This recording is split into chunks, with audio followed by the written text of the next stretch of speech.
What up, Matt? Talking to a Mustang. Today I'm standing next to a 1966 Mustang that belongs to a friend of mine.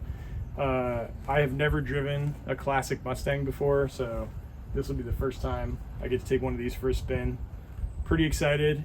My expectations are super high, so I'll undoubtedly be disappointed at how slow this thing is compared to some of the other Mustangs.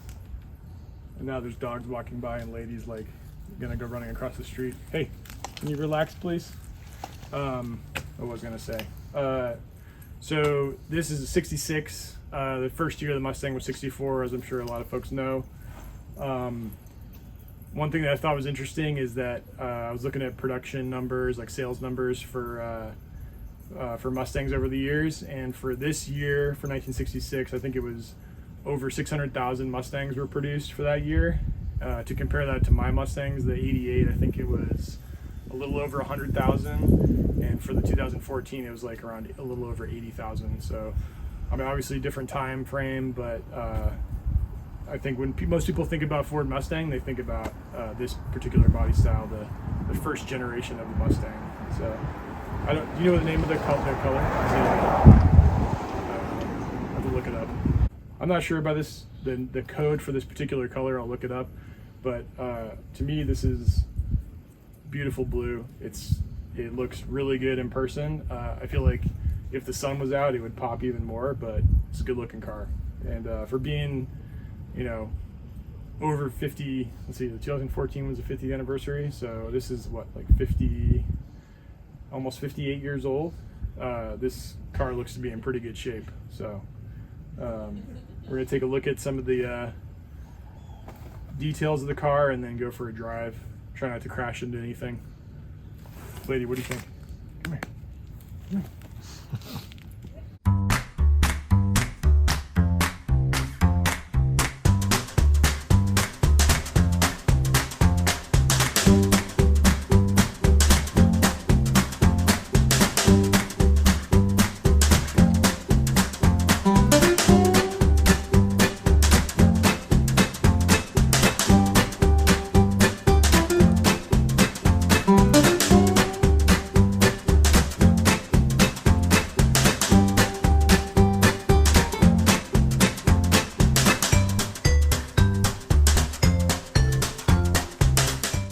We're gonna see if I fit in this thing.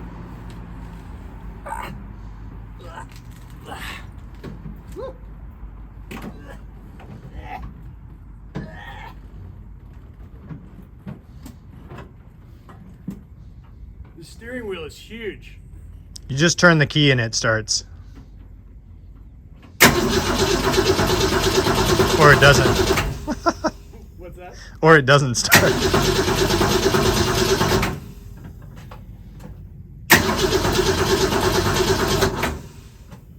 It's cold.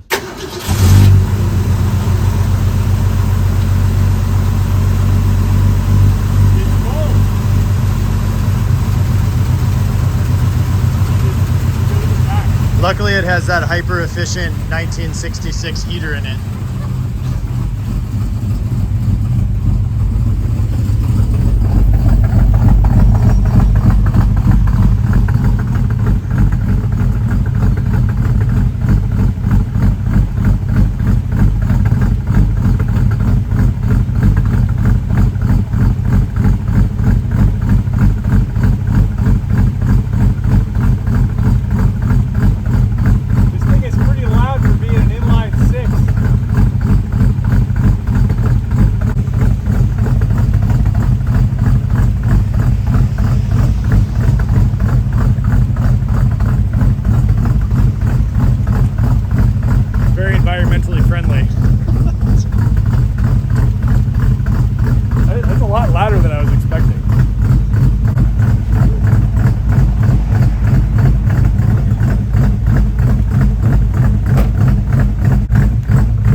What up? Driving the 66 Mustang. we figured out that the paint code is like sunshine yellow or something.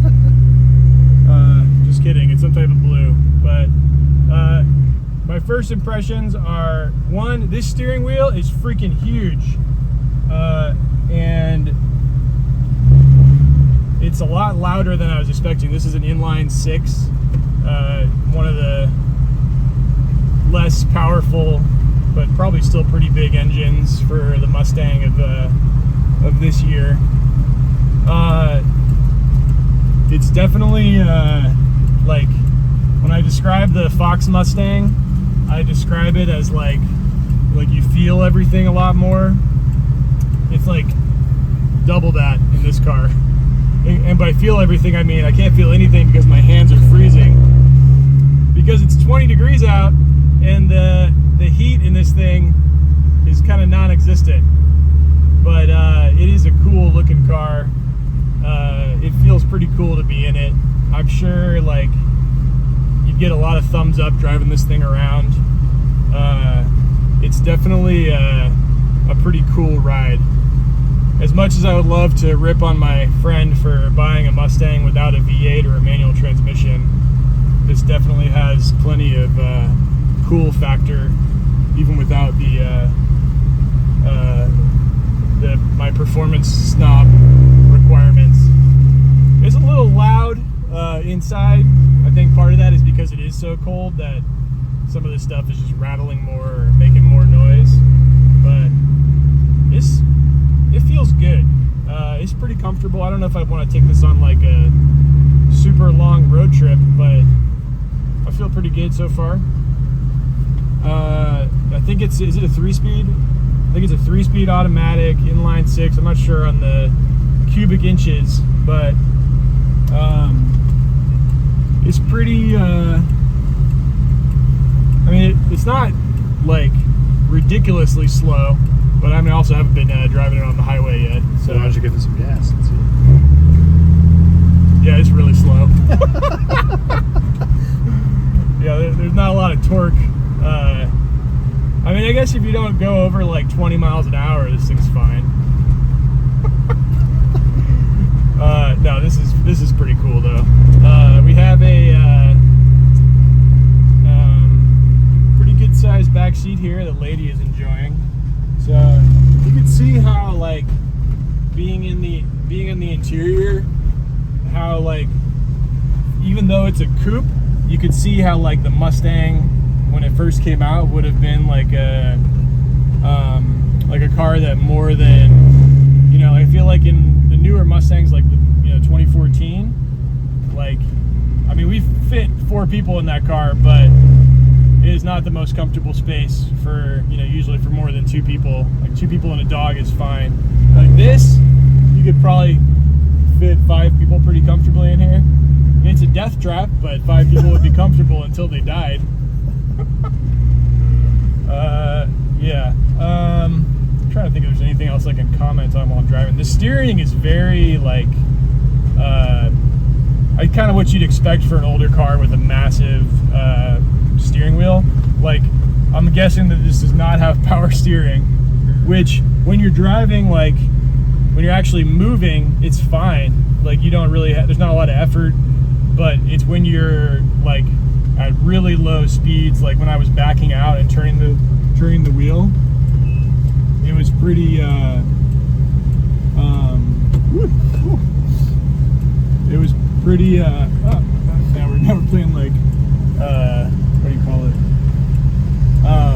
it was pretty hard to turn the wheel to reverse. It's like turning a boat when a boat's moving slow. Yeah, exactly. But I mean, other than that, like, other than being super slow and having extremely non-responsive steering and awful brakes, it's not bad. See if you can figure out how to use the windshield wipers, like actually turning them off after turning them on. Oh God, I'm not sure I even want to try that. Yeah, I'll go that way. Windshield wipers. Let's see.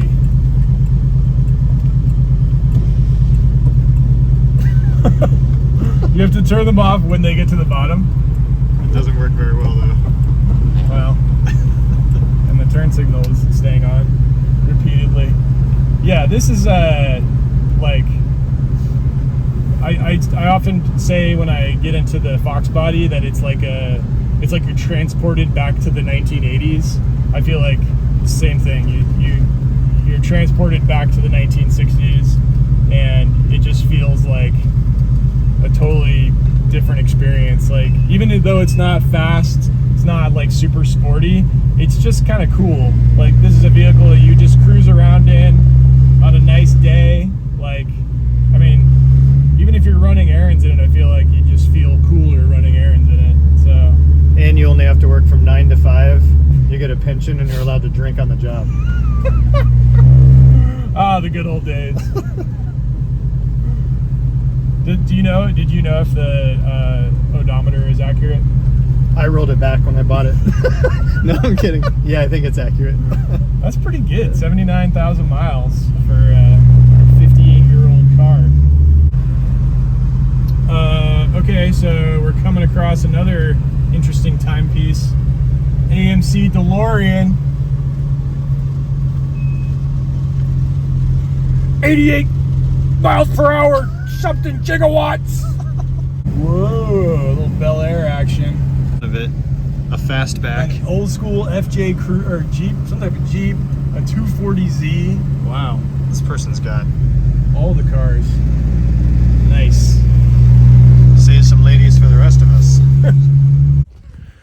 All right, let's check out the interior and trunk space and other whatever on this old car. How about instead of the interior? Not to make my friend feel super self-conscious, but what's that? It's probably like $497 to fix.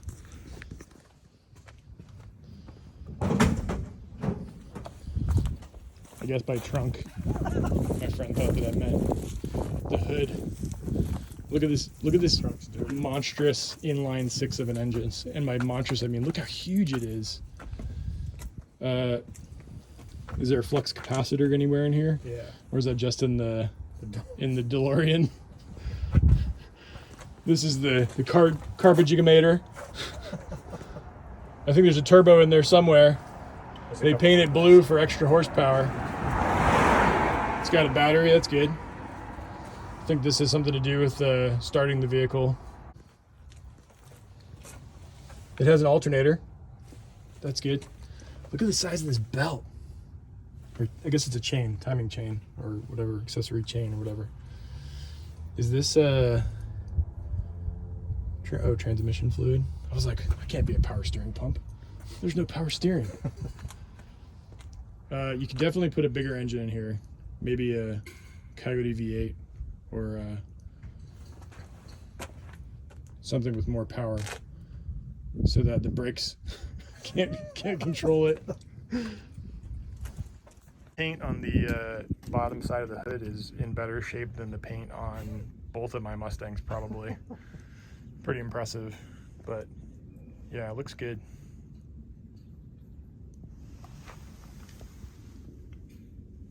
It's got turn signals. It does. Safety first. My 2014 Mustang has one of those, but Yeah. you don't put gas in it. It just sits there. Oh, it's just for It's like a fake. looks. Oh, Yeah, really? it's like a fake. They call it a faux gas cap. Ooh, fancy. Yeah. Of course, we got to have jumper cables, coolant, It's spilling everywhere. and old school design pattern for the trunk lining and the spare tire. Do you know if the spare tire is really new? No, it's an original. Really? You should definitely not put that on your car. Just kidding. Oh, here's your front license plate. Perfect, Ford.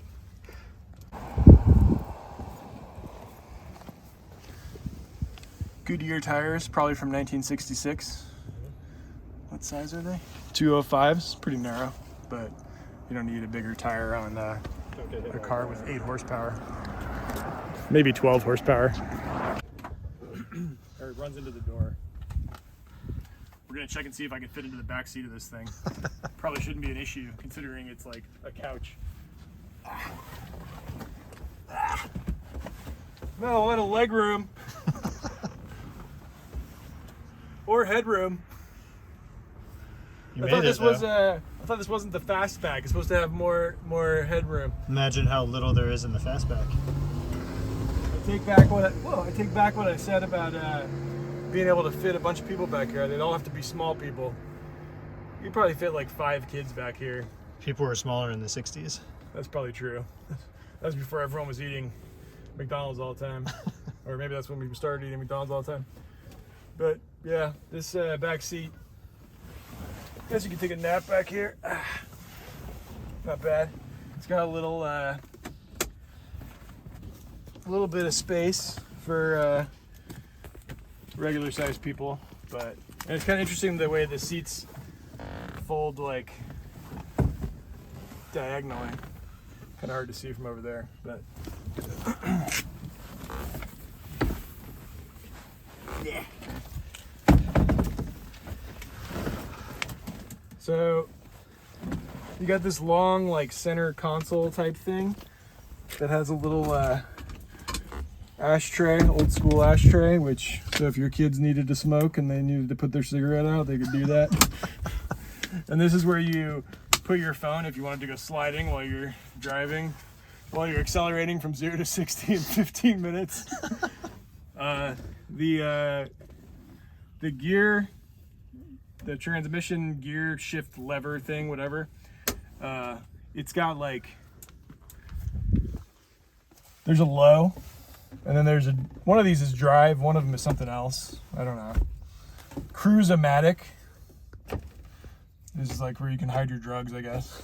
There's probably another like hidden panel for drugs back here as well. It's got a Kenwood stereo. I didn't realize that Kenwood was around in 1966. It's got a temperature gauge, a voltmeter. Let me see it. You got your little oil and fuel gauges. This is where you control the windshield wipers, the lights, the speedometer and odometer is pretty cool little classic Mustang look. The dash, you could probably lose a bunch of M&Ms up here. Is there actually a glove box? Yeah. Wow. 1966 Mustang. You think this came with the original car? Yes. Definitely. Some sort of modern technology.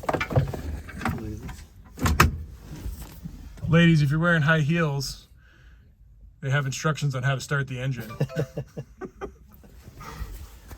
little side window.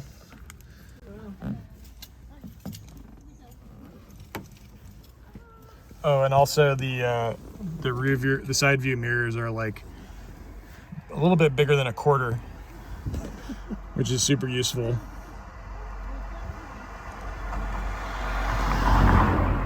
Almost got run over by a minivan.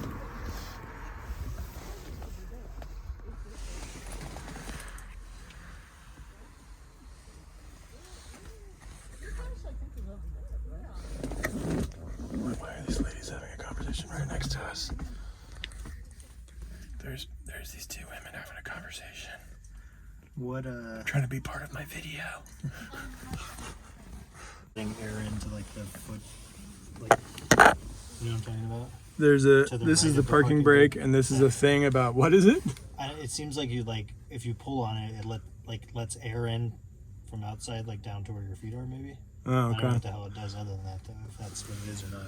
The foot air conditioning was really weird back in the 1960s. You have to pull a little lever, and they let in cold air on your feet. People's feet were really hot. People's feet were, the pedals would get super hot because the brakes were so bad. And then I guess this is how you turn the heat on. Yep. Not the air conditioning, right? There's no AC. Yeah, I guess they didn't have anything other than the foot AC back in those days. I think they did offer a AC like right around that year. Right around like 66 is when they started offering, maybe. I could be wrong about that. I have no idea. Let's see here. In 1964, you could get options for automatic steering, automatic brakes, and air conditioning. but they were like the very, very early models of that. Wow. And the Cruise-O-Matic was the first automatic that Ford like adopted in like en masse in a lot of its vehicles, I think. Wow. That was all where it all started to go downhill. I do wish it was a manual. All right, it's too cold to be outside, but I have to say, if I had a 66 Mustang, I would probably pick this color. Maybe not with the black top. I'd have cooler wheels, I'd have a manual, and I'd have a Coyote V8 or something. Maybe if I ever become a crypto billionaire, it would be $60,000 old Mustang. it'll be a $60,000 to $70,000 old school Mustang. Yo, back in the garage. Just some final thoughts on my friend's 66 Mustang. It's definitely slow, but overall definitely a cool car. I think I'd love to have a classic Mustang of my own someday, but I'm more of the resto mod type. I'd like to have something that's got like a newer Mustang engine, newer manual transmission, newer brakes, that kind of stuff. So maybe one day I'll have a similar project, but or a similar car, but as a project, or I'll have to win the lottery to get one in the condition that I want it in. Anyways, thanks for watching my channel. Keep an eye out for some updates on the Fox Mustang soon, which as you can see is back in the garage. Thanks for watching. If you're new to my channel, please hit subscribe, and keep an eye out for more on the Taco Potato Mustang channel. Stay healthy, stay safe. Peace out.